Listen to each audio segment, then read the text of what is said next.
Bem, agora a gente vai começar o capítulo 4, né? Que é justamente falando como a IA pensa e aprende, né? A IA ela pode aprender e pensar, é o que vamos ver aqui agora, certo?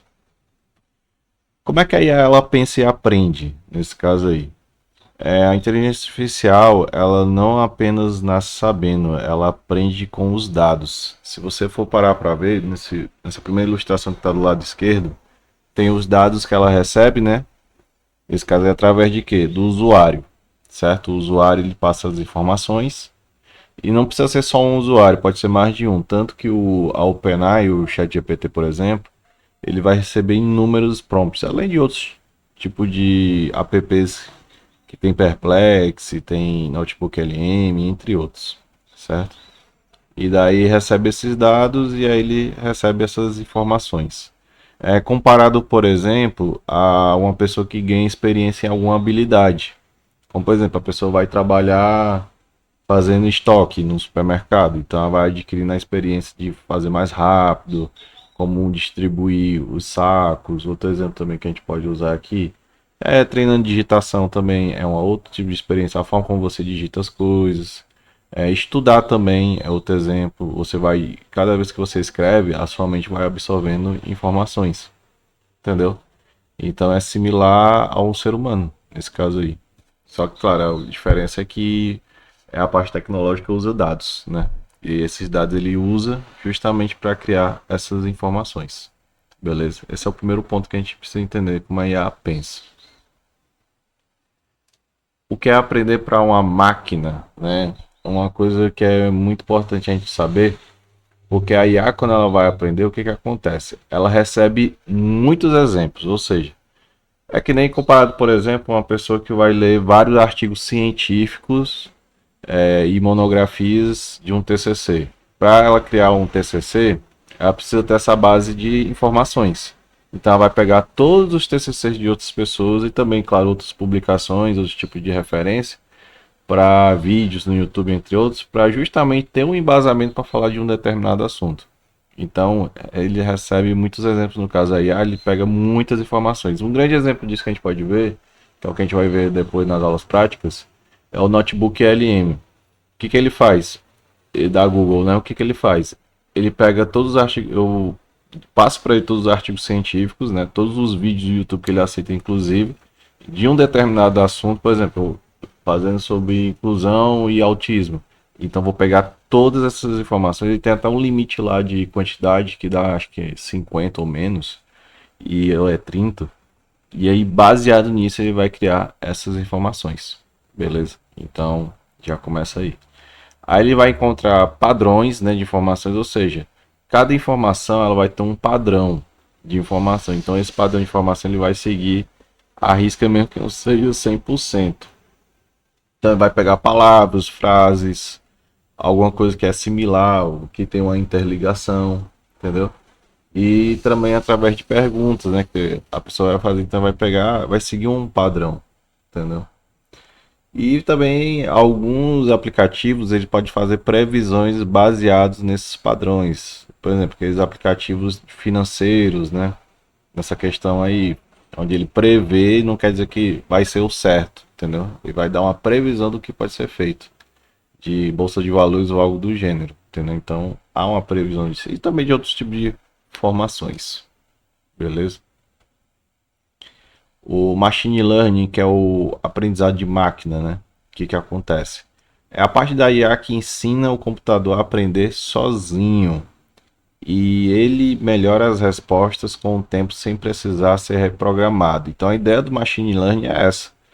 Ou, por exemplo, um dos exemplos é quando você coloca no YouTube lá as recomendações. Como é que funcionam essas recomendações? Através de tantos vídeos que você assiste, ele vai acabar pegando um padrão de tipo de vídeo que você gosta.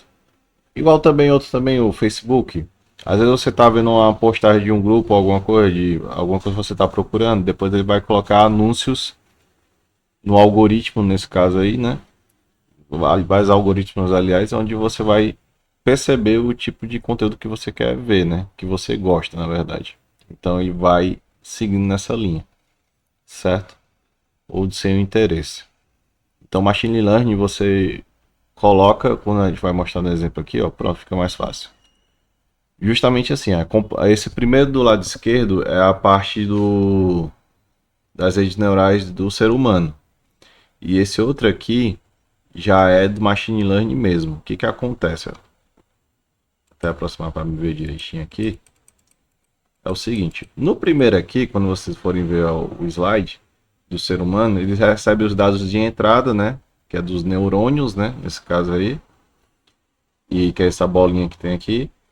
Depois tem o nodo, né? Que é onde você vai recebendo essas informações, né? Cada informação pequena vai gerando esses dados de saída, né?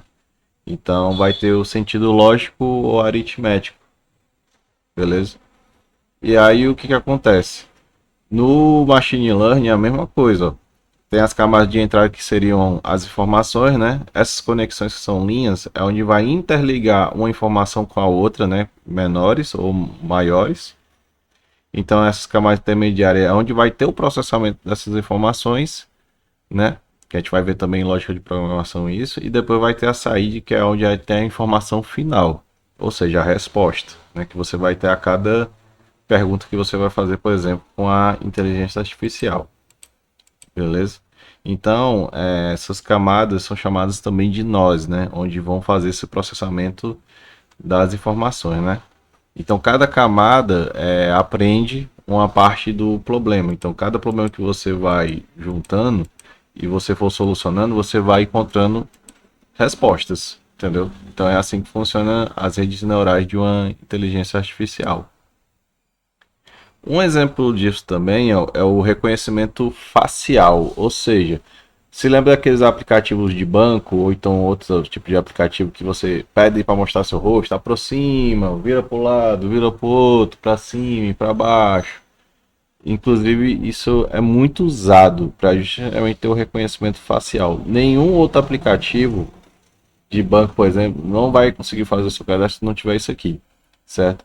Inclusive, uma curiosidade, o nosso corpo humano ele também tem dados, nesse caso aí, por exemplo, tanto que teve uma empresa aí, parece, que fez uma sacanagem, que queria comprar a íris do olho. Por quê? Porque a íris do olho, ela é única em cada pessoa, então ela muda, entendeu? Então não é 100% igualzinho, entendeu? Já o corpo humano eu já não acho, né? Então, quanto mais uma íris de um olho, né? Então isso também é um grande exemplo, beleza? Então as expressões eles reconhecem, entendeu? Para saber se realmente é a pessoa, mesmo que a pessoa esteja com barba, careca ou algo do tipo, entendeu? Então as redes neurais elas servem também para isso, não só para informação de texto, mas também para outros tipos de dados, né? Então as IAs e os dados, o que que ela acontece? A IA ela precisa de muitos dados para aprender, como a gente já entendeu, né? Então sem os dados ela não vai entender como é o mundo, entendeu? Ou seja, cada vez mais informações elas são muito valiosas para você conseguir determinados tipos de informações. Eu, por exemplo, quando eu vou passar informações de configurações do PC, para eu saber que tipo de problema eu estou lidando, linguagem de programações também, eu já vou aprimorando, e entre outras coisas, entendeu? Então, mesmo que seja uma linguagem nova que surgir, mas aí ela precisa aprender, nesse caso de início, entendeu? Como aconteceu aquele exemplo que eu citei lá do Portugal, né? Que a IA não soube me passar direitinho, e eu penei que só, e acredito agora que ela já tem esse conhecimento, né? Então, quanto mais dados, mais inteligente ela vai se tornar. Então, ou seja, quanto mais dados você jogar no prompt de comando e enviar para a inteligência artificial, ela vai cada vez mais aprender, certo? Agora também precisa ter um cuidado com isso aí, por quê? Nem sempre os dados são perfeitos. É um alerta que eu dou para vocês que vão aprender sobre inteligência artificial. Se os dados não forem Se os dados forem errados ou tendenciosos, a IA também pode aprender errado. Um grande exemplo disso é quando você vai ver as versões gratuitas da OpenAI. Ou seja, as pessoas acham que ali está tudo certo e nem sempre está. Por exemplo, pessoas que vão fazer questão dessas aulas EAD e pega lá e faz com para saber as respostas, às vezes pode acontecer um erro ali de repente, entendeu? Pode acontecer. Inclusive, quando a OpenAI foi lançada, uma das coisas que eu cansei de ver em grupos de faculdade particular foi justamente isso. Essa questão de você copiar, né, as questões de um site, coloca lá o chat GPT e, cara, o tanto de erro que aconteceu no começo, mas depois teve os acertos, né, nesse caso aí. Outro exemplo também que é muito comum, informações de um determinado tipo de pessoa, às vezes pode sair errado também, entendeu? Então tem que verificar sempre, verifique sempre se está correto ou não. Linguagem de programação também é a mesma coisa, não sai 100% perfeito, entendeu? Você tem que testar. Tudo você tem que testar, beleza? Você tem que verificar. Então, nos prompts a gente vai aprender muito sobre isso, entendeu? De como a gente vai fazer essas verificações. Beleza? Isso não está só limitado a texto. Um exemplo disso aí é o que aconteceu muito também foi com a Google, né? Naquele teste de carro inteligente, né? Que até aconteceu alguns acidentes ou algo do tipo, que eu, pelo menos notícias que eu vi, né? Não sei se eles melhoraram isso agora, né? Então é um cuidado que a gente tem que ter e muito grande, né? Que pode ter margem de erro, inclusive. Não vai pensando que é 100% perfeitinha e legalzinha, entendeu? A IA não é humana, né? Pois é, essa imagem retrata muito bem isso. Porque a inteligência artificial, ela não tem sentimentos, ela não pensa, nesse caso aí.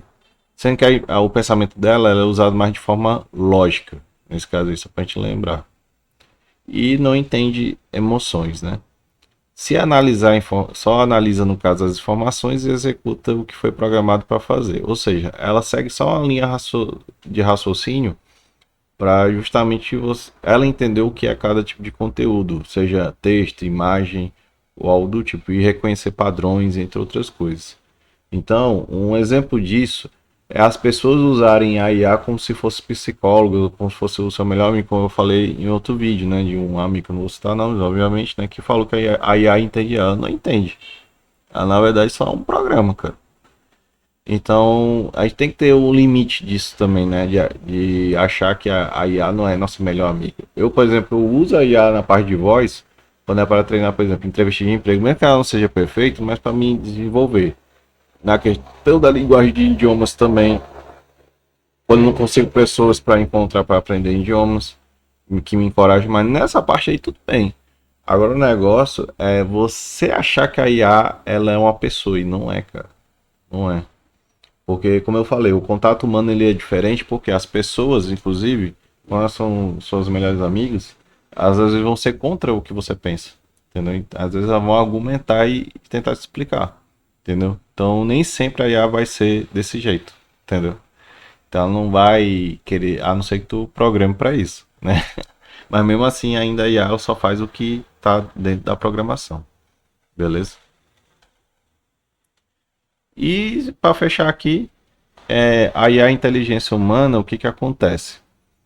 Os seres humanos ele tem umas características que até Hideo Kojima falou sobre isso, inclusive recente num post, eu nem coloquei aqui, mas tudo bem. O que que acontece, ó?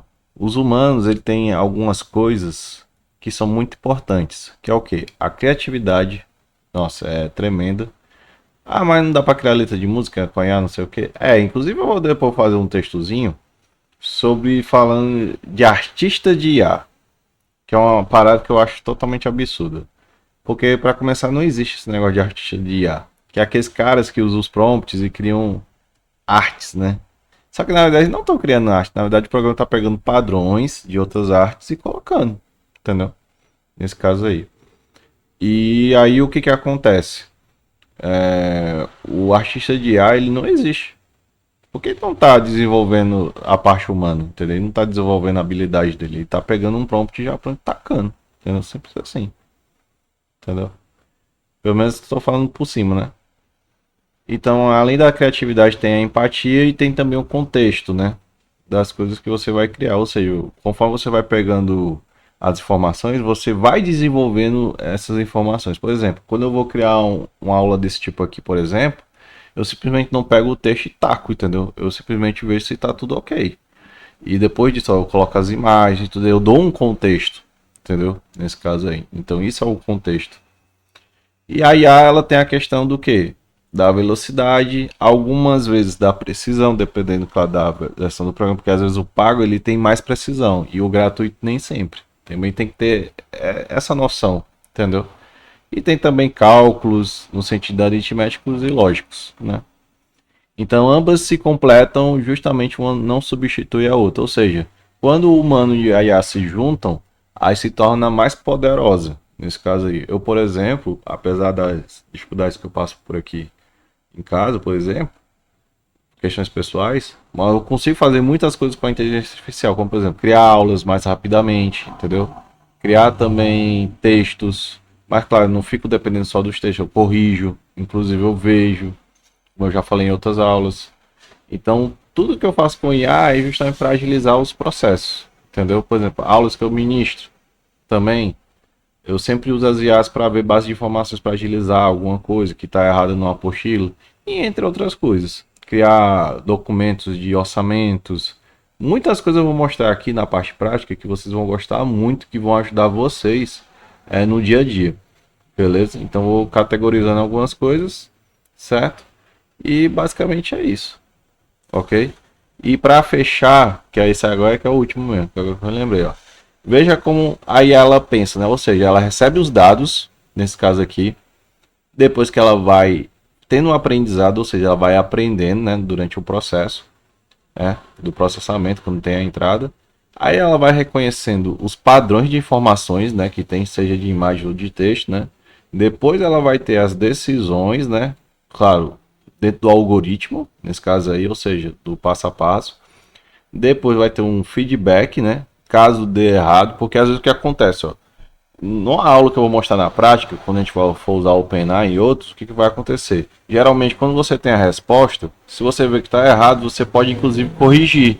Quer dizer, o humano ele tem que corrigir também. Entende? Então não acham que a IA vai te dar tudo de mão beijada sempre, não. Entendeu? E depois disso, que vai continuando o novo aprendizado e repete o ciclo. Entendeu? Então, esse é o cérebro da IA. Entendeu? Então a gente tem que ter esse cuidado de achar que a IA elas é 100% humana e não é. Entendeu? É uma forma irônica que eu estou usando aqui. Beleza? Então, tudo a IA vai aprendendo. Certo? Então, vamos partir agora para algumas aulas que vão ser práticas também. Beleza?